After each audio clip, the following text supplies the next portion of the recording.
Bendito Dios, te damos gracias por una nueva mañana, por un nuevo despertar, Señor. Te damos gracias porque tú eres bueno, Señor, porque tu misericordia es para siempre, Dios. Porque tú extiendes tu misericordia día a día con nosotros, Señor. Te bendecimos y te adoramos, Señor. Te amamos, Padre Santo, y queremos entregarte este tiempo, Señor, para que tú nos ministres, Señor, con tu palabra, Dios. Quedamos en tus manos, Señor, en el nombre de Jesús. Amén y amén. Muy buenos días a todos. Estamos saludándoles desde Mi Tiempo con Dios, devocional que hacemos desde su comunidad cristiana La Roca de Betel. Venimos leyendo el Evangelio de Marcos y hoy vamos a leer el capítulo número 11. Entrada triunfal de Jesús. Mientras Jesús y los discípulos se acercaban a Jerusalén, llegaron a las ciudades de Betfagé y Betania en el Monte de los Olivos. Jesús mandó a 2 de ellos que se adelantaran. Vayan a la aldea que está allí, les dijo. En cuanto entren, verán un burrito atado que nadie ha montado jamás. Desátenlo y tráiganlo aquí. Si alguien les pregunta qué están haciendo, simplemente digan, el Señor lo necesita y Él lo devolverá pronto. Los 2 discípulos salieron y encontraron el burrito en la calle atado frente a la puerta principal. Mientras lo desataban, algunos que estaban allí les preguntaron, ¿qué están haciendo? ¿Por qué desatan ese burrito? Ellos contestaron lo que Jesús había dicho y les dio permiso para llevarlo. Así que llevaron el burrito a Jesús y pusieron sus prendas encima de él y se sentó allí. Y él se sentó allí. Muchos de la multitud tenían sus prendas sobre el camino delante de él y otros extendían ramas frondosas que habían cortado en los campos. Jesús estaba en el centro de la procesión y la gente que lo rodeaba gritaba, «Alaben a Dios, bendiciones al que viene en el nombre del Señor, bendiciones al reino que viene, el reino de nuestro antepasado David, alaben a Dios en el cielo más alto». Así, Jesús llegó a Jerusalén y entró en el templo. Después de mirar todo detenidamente a su alrededor, salió porque ya era tarde. Después regresó a Betania con los 12 discípulos. Jesús maldice la higuera. A la mañana siguiente, cuando salían de Betania, Jesús tuvo hambre. Vio que a cierta distancia había una higuera frondosa, así que se acercó para ver si encontraba higos. Pero solo tenía hojas porque aún no había comenzado la temporada de los higos. Entonces Jesús dijo al árbol, que nadie jamás vuelva a comer tu fruto. Y los discípulos lo oyeron. Jesús despeja el templo. Cuando llegaron de nuevo a Jerusalén, Jesús entró en el templo y comenzó a echar a los que compraban y vendían animales para los sacrificios. Volcó las mesas de los cambistas y las sillas de los que vendían palomas, y les prohibió a todos que usaran el templo como un mercado. Les dijo, las Escrituras declaran, mi templo será llamado casa de oración para todas las naciones, pero ustedes lo han convertido en una cueva de ladrones. Cuando los principales sacerdotes y los maestros de la ley religiosa oyeron lo que Jesús había hecho, comenzaron a planificar cómo matarlo, pero tenían miedo de Jesús porque la gente estaba asombrada de su enseñanza. Esa tarde, Jesús y los discípulos salieron de la ciudad. A la mañana siguiente, al pasar junto a la higuera que él había maldecido, los discípulos notaron que se había marchitado desde la raíz.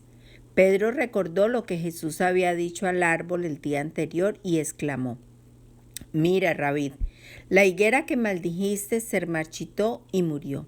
Entonces Jesús dijo a los discípulos, «Tengan fe en Dios, les digo la verdad. Ustedes pueden decir a esta montaña, levántate y échate al mar y sucederá.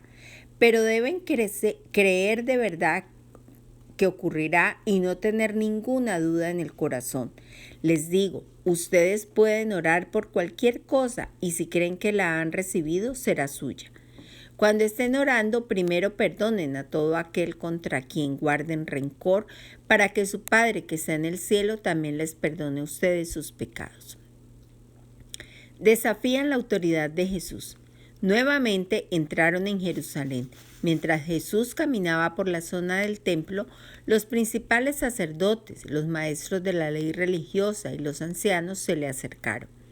¿Con qué autoridad haces todas estas cosas?, le reclamaron. ¿Quién te dio el derecho de hacerlas? Les diré con qué autoridad hago estas cosas si me contestan una pregunta, respondió Jesús. ¿La autoridad de Juan para bautizar provenía del cielo o era meramente humana? Contésteme. Ellos discutieron el asunto unos con otros. Si decimos que provenía del cielo, preguntará por qué nosotros no le creímos a Juan. ¿Pero nos atrevemos a decir que era meramente humana? Pues tenían temor de lo que haría la gente, porque todos creían que Juan era un profeta. Entonces finalmente contestaron, no sabemos. Y Jesús respondió, entonces yo tampoco les diré con qué autoridad hago estas cosas. Bueno, este es el final del capítulo 11 del Evangelio de Marcos. Y mire que en este capítulo empezamos a ver otra vez lo que es la entrada triunfal del Señor Jesús. Mire que hay algo que nosotros tenemos que tener en cuenta. El pueblo estaba aceptando a Jesucristo como Dios y Salvador, como el Mesías, pero los ancianos de la iglesia, los escribas y los fariseos no lo aceptaban. Y hay una razón para eso, porque es que en esa época lo que más o menos la historia comenta es que los escribas, ellos estaban enseñando de que estaban esperando al Mesías, pero el Mesías iba a venir, como lo describe en Daniel 7:13, es para la segunda venida del Señor. Y dice que mientras continuó mi visión, dice Daniel, esa noche vi a alguien parecido al Hijo del Hombre descender con las nubes del cielo. Se acercó al anciano y lo llevaron ante su presencia. Ellos lo que querían o lo que estaban pensando era de cómo iba a llegar el Mesías. El Mesías iba a llegar como en una forma llamativa, en algo que definitivamente para ellos era algo que iba a ser muy especial. Y lo que pasa es que muchas veces nosotros mismos nos pasa, y es que nosotros, según la necesidad que tenemos en el momento, queremos reconocer o aceptar ciertas cosas de la Biblia según nuestro acomodo, nuestra necesidad. En ese momento el pueblo estaba oprimido por los romanos. Ellos estaban siempre esperando al Salvador, pero que los salvara de la opresión de los romanos, sino un Salvador para la vida eterna, hacia la vida futura, hacia la resurrección, hacia el perdón de los pecados, hacia el arrepentimiento. Y sin eso ellos no estaban esperando a esa persona, ellos estaban esperando era a alguien que viniera del cielo, acabara con la opresión y simplemente iba a ser algo muy llamativo y algo que definitivamente ellos se iban a dar cuenta a todo el mundo de que ese era el Mesías. Pero resulta de que el Mesías no iba a llegar así en este momento. La profecía de Daniel se va a cumplir, pero la que se estaba cumpliendo en ese momento era verdaderamente Zacarías 9:9. ¿Qué habla Zacarías 9:9? Dice que la venida del rey de Sión, dice, alégrate, oh pueblo de Sión, grita de triunfo, oh pueblo de Jerusalén, mira, tu rey viene hacia ti. Él es justo y victorioso, pero es humilde, montado en un burro, montado en una cría de burra. Eso es lo que decía Zacarías acerca de la venida del Señor. O sea, venía humilde, iba a venir así como entró Jesucristo. El pueblo sí lo reconoció, porque el pueblo empezó a alabarlo y a hablar algo que también estaba profetizado 1000 años antes, y era en el Salmo 118, del 19 al 29, que mire que lo voy a leer para que nos pongamos nosotros en contexto al momento en que el Señor está entrando ese domingo de Ramos, como nosotros lo llamamos. Está entrando por Jerusalén y mira lo que dice ahí: ábranme las puertas por donde entran los justos, y entraré y daré gracias al Señor. Estas piedras conducen a la presencia del Señor, y los justos entran allí. Te doy gracias por contestar mi oración y por darme la victoria. La piedra que los constructores rechazaron ahora se ha convertido en la piedra principal. Esto es obra del Señor, y es maravilloso verlo. Dice, este es el día que hizo el Señor. Te rogamos, Señor, dice, nos gozaremos y alegraremos en él. Te rogamos, Señor, por favor, sálvanos. Era lo que la gente gritaba. Te rogamos, por favor, Señor, haznos triunfar. Mire que era la necesidad del pueblo que estaba hablando acerca de Jesús. Ellos sabían de que Jesús era el que hacía milagros y le estaban clamando, pero ellos estaban clamando era por un rey, por un Dios que viniera y los rescatara de la opresión de los romanos. Eso es lo que el pueblo también lo veía como Mesías, pero con el deseo y el anhelo de que Él los rescatara, los hiciera triunfar, pero salvarlos de la opresión romana.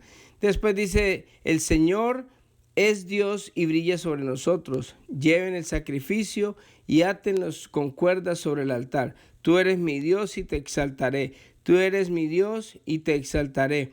Den gracias al Señor porque Él es bueno y su fiel amor perdura para siempre. Eso es lo que está profetizado en el Salmo 118 y es lo que vemos nosotros en este momento, cómo ellos se cumplen y ven a Jesucristo como el Salvador, pero un Salvador terrenal, no un Salvador eterno, no un Salvador celestial, espiritual.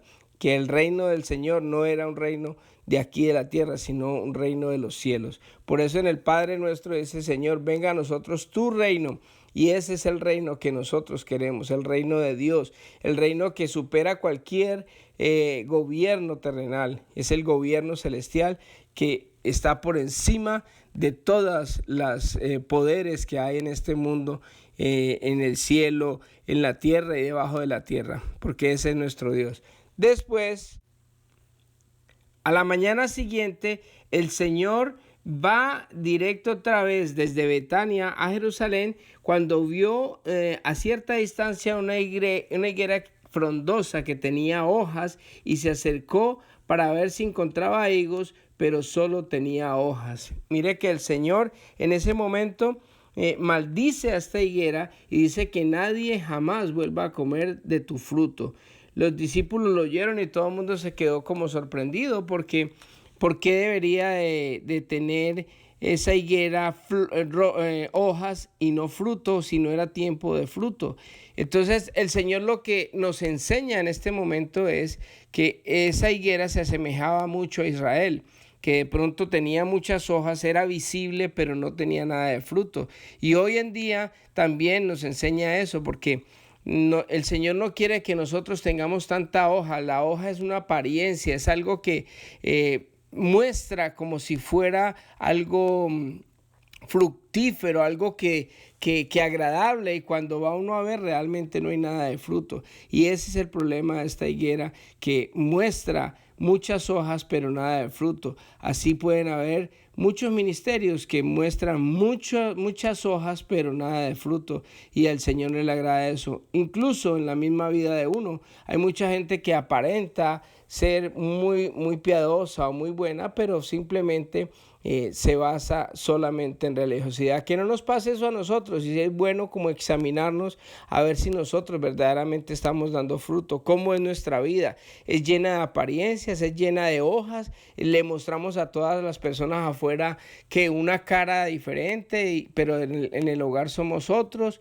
y en el trabajo somos otros. No, el Señor quiere que seamos de una sola forma de ser y que demos fruto, que el fruto se vea en nuestros hijos, que cuando la gente vea a nuestros hijos estén viendo lo que verdaderamente les está enseñando uno, les está inculcando, los está llevando por el camino del Señor. ¿Cómo son tus hijos? ¿Cómo es tu vida? ¿Cómo son tus finanzas? ¿Cómo es en sí lo que no se ve, sino que lo que no está lleno de apariencia de hojas? ¿Cómo está eso? ¿Da frutos?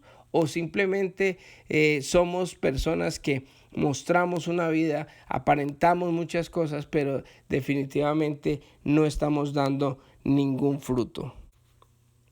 Después nos muestra este evangelio que cuando volvieron otra vez al templo y el Señor vio a los cambistas que vendían los animales, para los sacrificios, empezó a tumbar todas las mesas.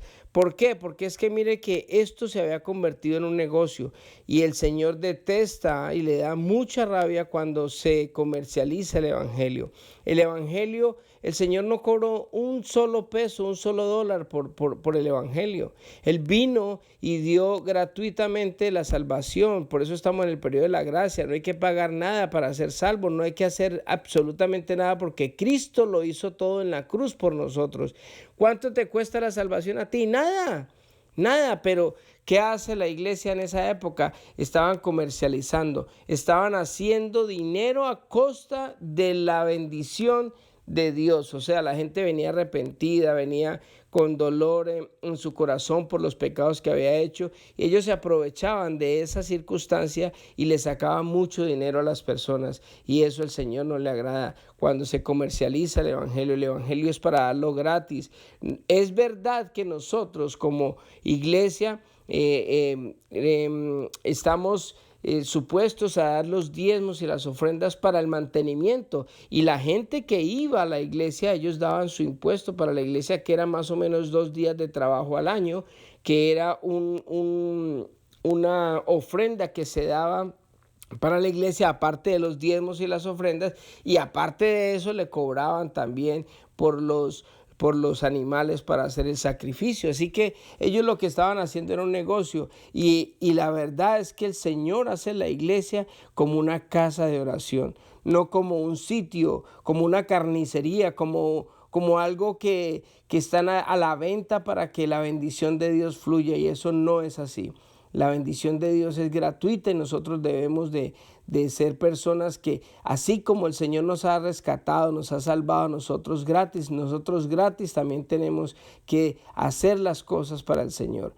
Eso es muy aparte de ya el ofrendar y el diezmar, que eso ya va en el corazón de cada cual, y es un mandato que el Señor da, pero no se hace para comercializar, sino para llevar la palabra de Dios, para llevar las buenas nuevas a las personas que aún no le conocen, no por dinero, sino básicamente para que la gente conozca verdaderamente a Dios. Que lógico que tenemos que pagar una renta, que tenemos que pagar servicios, que en un futuro qué bueno poder tener un pastor 24 horas para que pueda atender a las necesidades de las personas y orar por muchas personas en los hospitales, ir a visitar presos, hacer muchas cosas que está dentro de las facultades y de las cosas que debe hacer un pastor, pero no se debe comercializar. Hay muchas iglesias, inclusive la iglesia tradicional, siempre cobran por, anteriormente lo que se hacía era, mire, va a orar por su bisabuelo, si usted quiere que su bisabuelo salga del purgatorio, entonces tiene que pagar una indulgencia para poder sacarlo. Por eso es que el cristianismo entró a la escena, porque la iglesia tradicional estaba cobrando también, así como hacían los cambistas y en esa época los religiosos de la época de Jesús, y Jesús detesta esta práctica en las iglesias. Así que mucho cuidado, porque podemos caer en el error y caer en lo bajo, en lo que a Dios no le gusta, que es volvernos comerciantes del Evangelio. Por último, vemos que al siguiente día el Señor regresa a Jerusalén, y cuando pasaron otra vez por la higuera que había maldecido, Pedro se empieza a verla y se acuerda de que el Señor la había maldecido el día anterior, y como que se queda pensando y le dice al Señor: mira, la higuera que tú maldijiste está seca. Y yo no sé qué estaba pensando Pedro, pero el Señor dice que Él nos ha dado esa posibilidad de que cuando pedimos o cuando declaramos algo con fe, las cosas se van a hacer, porque la autoridad que Dios nos da a nosotros es una autoridad que podemos echar fuera demonios, orar por los enfermos, y cualquier cosa que nosotros pidamos en fe, sabiendo que es la voluntad de Dios, el Señor lo va a conceder. Así que oremos en esta hermosa mañana. Amado Dios, gracias te damos por este tiempo que hemos compartido hoy, Señor. Gracias por tus enseñanzas, Señor. Padre, queremos cada día, Señor, ser esas personas que tú quieres que seamos, Señor. Te pedimos perdón, Señor, porque muchas veces vivimos de apariencia, mostrando lo que no somos, mostrando una espiritualidad que no tenemos, Señor. Pero en esta mañana, Señor, queremos abrir nuestro corazón y pedirte perdón. Nos arrepentimos, Señor, de todos nuestros pecados, Señor, y esas cosas que nosotros mantenemos de pronto por allá ocultas, Padre Santo. Yo en este momento, Señor, te pido perdón y te ruego, Dios Todopoderoso, que nos ayudes a ser transparentes, Padre mío, y que ese fruto, Padre mío, que tú nos has permitido tener, podamos mostrarlo, Señor, más que tanta apariencia, Señor. Ayúdanos a dar más frutos, Señor, porque pertenecemos a ti, Señor, y queremos que tú, Señor, nos ayudes y nos bendigas siempre con ese fruto que tú tienes para cada uno de nosotros, Señor. Te pido, Padre, por cada persona que escucha este audio, Señor. Ayúdalo, bendícelo, Señor, y permítenos, Señor, que todos podamos cada día, Señor, crecer más en conocimiento y a la estatura al varón perfecto que eres tú, Señor. Llenos de sabiduría, Señor, aplicando lo que aprendemos. Quedamos en tus manos y te entregamos el resto del día. En el nombre de Jesús, amén y amén. Que Dios les bendiga a todos y que tengan un hermoso día.